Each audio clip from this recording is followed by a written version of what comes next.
Good evening students. आज हम class 12th का जो 4th चैप्टर है रेनबो बुक का, जिसका नाम है लॉस्ट स्प्रिंग, और इसको हिंदी में कहा जाता है खोया हुआ बसंत।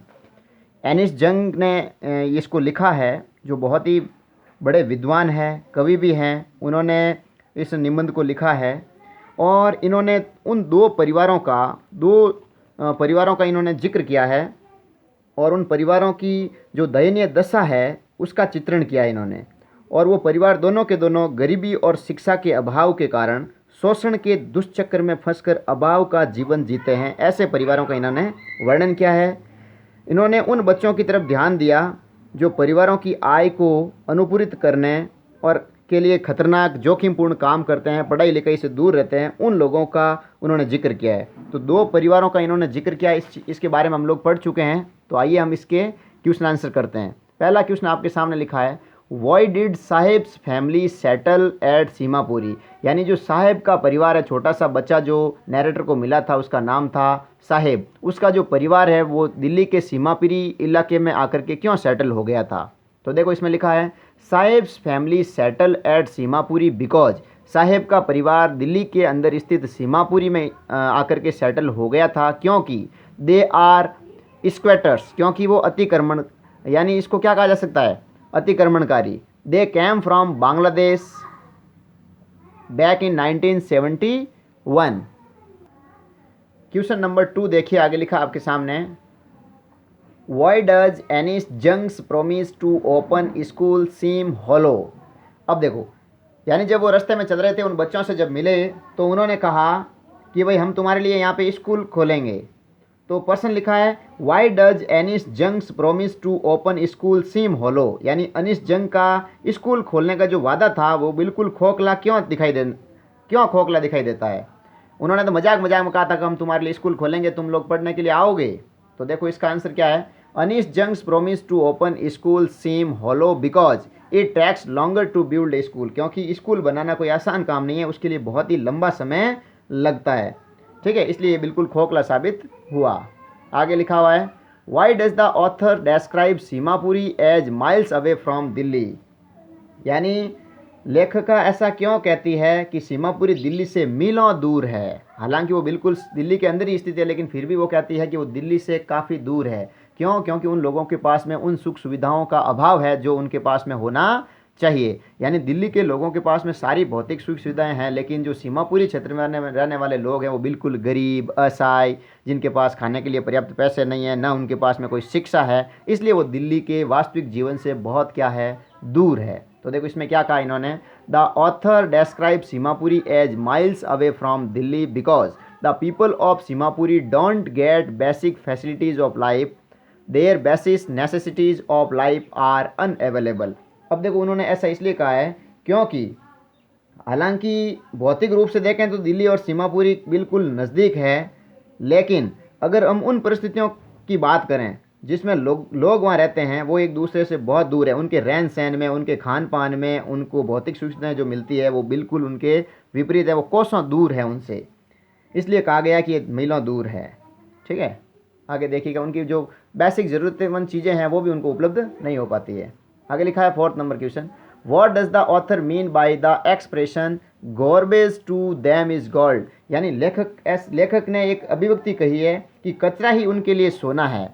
तो इसका क्या मतलब है भाई, कचरा ही उन लोगों के लिए सोना है, ऐसा क्यों कहा लेखक ने, इस अभिव्यक्ति का क्या आशय है। तो देखिए सुनिए, इसमें लिखा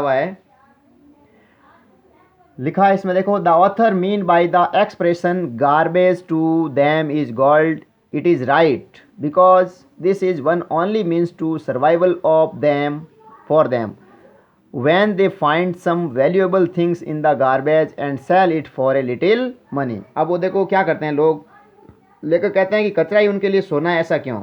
तो कचरा बीनने वाले लोगों के लिए कचरा सोने से कम नहीं होता है, क्योंकि वो दिन भर कचरा चुनते चुनते इधर उधर घूमते रहते हैं। उनके लिए ये जीने का साधन है, क्योंकि वो अपनी भौतिक ज़रूरतें इन्हीं के माध्यम से क्या करते हैं, पूरी कर पाते हैं। इनको कचरा इकट्ठे करते हैं, फिर कचरे को बेचते हैं और उनसे जो पैसा मिलता है वो खाने पीने की चीज़ें इकट्ठी कर लेते हैं। और वे कचरे में कोई काम की चीज़ ढूंढते रहते हैं, कई बार उनको पैसे भी मिल जाते हैं। ठीक है, और जहाँ पे इनको अच्छा खासा दिखे कि भाई यहाँ कचरे की भरपूर मात्रा है, तो वहाँ पे अपना स्थान लगा लेते हैं, वहाँ पे अपना तंबू लगा लेते हैं और वहाँ रहना शुरू हो जाते हैं और उनको कई बार कचरे से वस्तुएं भी मिल जाती है, तो वो इसलिए कचरा उन लोगों के लिए क्या है, सोने से कम नहीं है। नेक्स्ट क्वेश्चन देखिएगा, क्वेश्चन नंबर लिखा आपके सामने 5th, what does the expression sometimes I find a rupee in the garbage mean. अब एक अभिव्यक्ति आपके सामने लिखी हुई है कि कभी कभी मुझे कचरे में 1 रुपया मिल जाता है, इसका क्या अर्थ है, इस फ्रेज का, इस एक्सप्रेशन या अभिव्यक्ति का क्या आशय है। एक बच्चे ने जब उसको कहा कि मुझे कई बार इसके अंदर सिक्का भी मिल जाता है, तो देखो इसका मतलब है the expression means garbage for the children is wrapped in wonder, their eyes light up in the hope of finding more, it is big capital for them। अब देखो इसमें लिखा है कि इसका आशय यह है कि बच्चों को कचरा आश्चर्य में लिपटी कोई चीज़ है, यानी कचरा ही उनके लिए कोई आश्चर्यजनक चीज़ होती है। उनकी आँखें और आँखों में हमेशा उनको पाने की आशा रहती है कि हमें कुछ ना कुछ इसके अंदर ज़रूर मिलेगा। ये उनके लिए एक बड़ी पूंजी है, क्योंकि यही उनके लिए क्या है, बड़ी पूंजी है, क्योंकि उनको कई बार कचरा जब वो इकट्ठा करते हैं तो उनके अंदर सिक्के भी मिल जाते हैं। आगे लिखा है क्वेश्चन नंबर 6 देखिएगा, why is Saheb not happy working at tea stall. जब लेखक ने उसको एक चाय की दुकान पर काम करने के लिए रखा, लेकिन वो बिल्कुल भी वहाँ पे खुश नहीं था, ऐसा क्यों हुआ।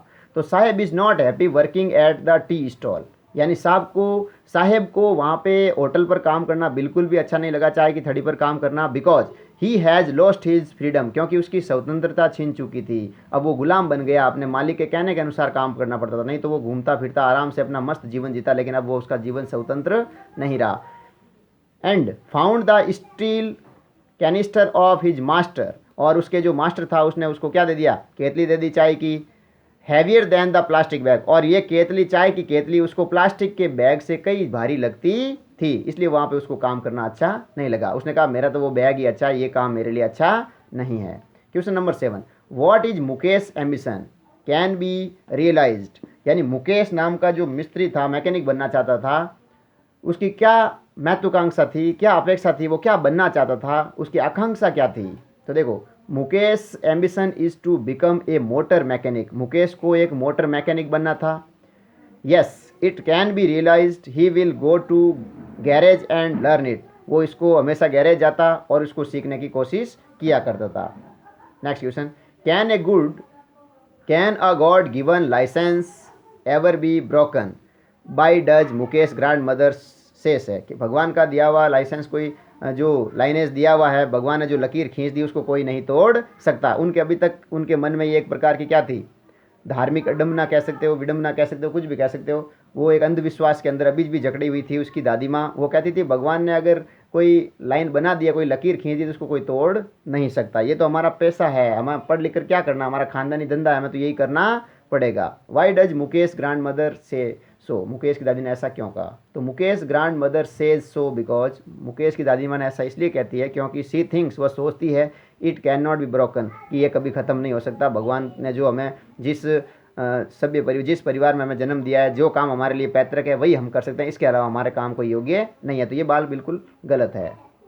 Next question number 9, describe the hazards of working in the glass bangle industries, यानी चूड़ी बनाने के कारखाने में जो लोग काम करते हैं उनको कौन कौन से नुकसान होते हैं, क्या क्या बीमारियां उन लोगों में लग जाती है, क्या क्या उनको नुकसान होते हैं। तो देखो लिखा है, welding of glass pieces sitting in dark rooms before the flickering lamps is damage to their eyes, क्योंकि वहाँ पे तापमान बहुत अधिक होता है, भट्टियाँ चलती है, वेल्डिंग होता है, तो वहाँ पे उनकी आंखों के ऊपर बहुत ज़्यादा असर पड़ता है और कमरे बिल्कुल डार्क होते हैं वहाँ पे। The working near the furnace, भट्टियों के नज़दीक काम करना, विद हाई टेम्परेचर, उच्च तापमान के साथ, leaves adverse effect on the health of the workers, इससे उनके स्वास्थ्य पर बहुत बुरा प्रभाव पड़ता है। The working in bangle factory is harmful for health, और इनमें काम करना, बैंगल के कारखाने में काम करना स्वास्थ्य के लिए बहुत ही हानिकारक होता है। चलिए इसका पार्ट 2 हम दूसरे वीडियो में डिस्कस करेंगे। Thank you.